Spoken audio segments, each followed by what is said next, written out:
தினம்தோறும் விளக்கேற்ற நல்ல எண்ணெய் இதயம் நல்லெண்ணெய். அது ஏற்கனவே கண்டினியூயிங் ஸ்கீம் தானே இது. அதாவது இவ்வளோ பல வருஷமாக கொடுத்துட்ருக்குறாங்க, அதை தொடர்ச்சியாக செய்கிறாங்க. தேர்தல் நேரத்தில் இதை வந்து செய்கிறாங்கன்னு சொல்லி அண்ணாமலை விமர்சனம். அதுக்கு அவருக்கு பிஆருக்கு போல இருக்கு. அவர் பிஆருக்கு போயிருந்தாருன்னா அவருக்கு தெரிஞ்சிருக்கும். அங்கே 10,000 ரூபா கொடுக்கும்போது திரு அண்ணாமலை வந்து இந்த கருத்தை தெரிவித்திருக்கலாமே.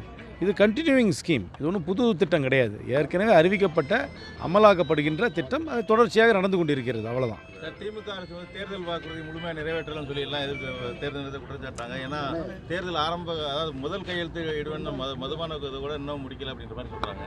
இல்லையா, என்னை பொறுத்த வரைக்கும் பூர்ண மதுவிலக்கு என்பது ஒரு தோல்வியடைந்த திட்டம் உலகெங்கும். அது எங்கேயுமே அது ஜெயித்த திட்டம் கிடையாது. அதனால் கண்ட்ரோல் பண்ணலாம் மொழியே முழு ப்ரொஹிபிஷன்லாம் என்றைக்குமே எங்கேயும் ஜெயிச்சது கிடையாது. குஜராத்தில் ப்ரொஹிபிஷன் இருக்குன்னு தான் பேப்பரில் இருக்குன்னு தான் நம்ம பேர்.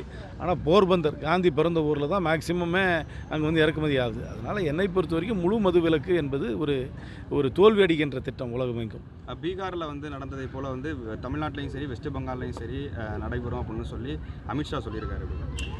எல்லா கட்சியும் எலெக்ஷனுக்கு முன்னாடி தங்கள் கட்சி பெருசாக ஜெயிக்கணும் ஒரு நம்பிக்கையை அவங்களுடைய கட்சி தொண்டர்களுக்கு ஊக்குவிப்பது வாடிக்கையான விஷயம். அதனால் அதுவே நடைமுறை ஆகும்னு அர்த்தம் கிடையாது. ஒரு மாநிலத்துடைய தேர்தல் இலக்கணமும் வெவ்வேறு. பீகாரில் இருக்கிற இலக்கணம் தமிழ்நாட்டில் வேலை செய்யாது, தமிழ்நாட்டுக்கு வேறு இலக்கணம்.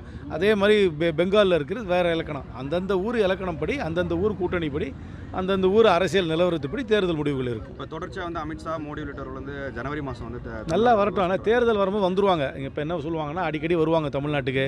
எங்களுக்கு தமிழ் உணவு தான் பிடிக்கும்னு சொல்லுவாங்க, எங்கள் தமிழ் மொழி தான் எங்களுக்கு பிடிச்ச மொழின்னு சொல்லுவாங்க.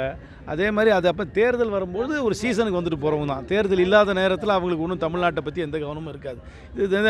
இந்த மைக்ரேட்டரி பேர்ட்ஸ்னு சொல்லுவாங்க, ஒரு சீசனுக்கு பறவை வந்துட்டு போகும்ல, அந்த மாதிரி தேர்தல் சீசனுக்கு வந்துட்டு போகிறவங்க, அவ்வளோதான்.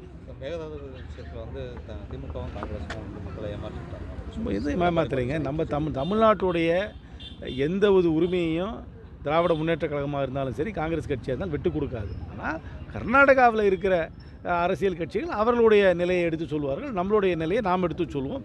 அது அந்த வாட்டர் மேனேஜ்மெண்ட் போர்டில் நமக்கு சரியாக தீர்ப்பு வராட்டி உச்சநீதிமன்றத்துக்கு சொல்லுவோம். இப்போ இந்த 4 முனை போட்டிங்கிறது உறுதியாகுது. தெரியல, 4-4.5 எனக்கு தெரியலையே. எல்லாம் இனிமேல் தான் செட் ஆகும்.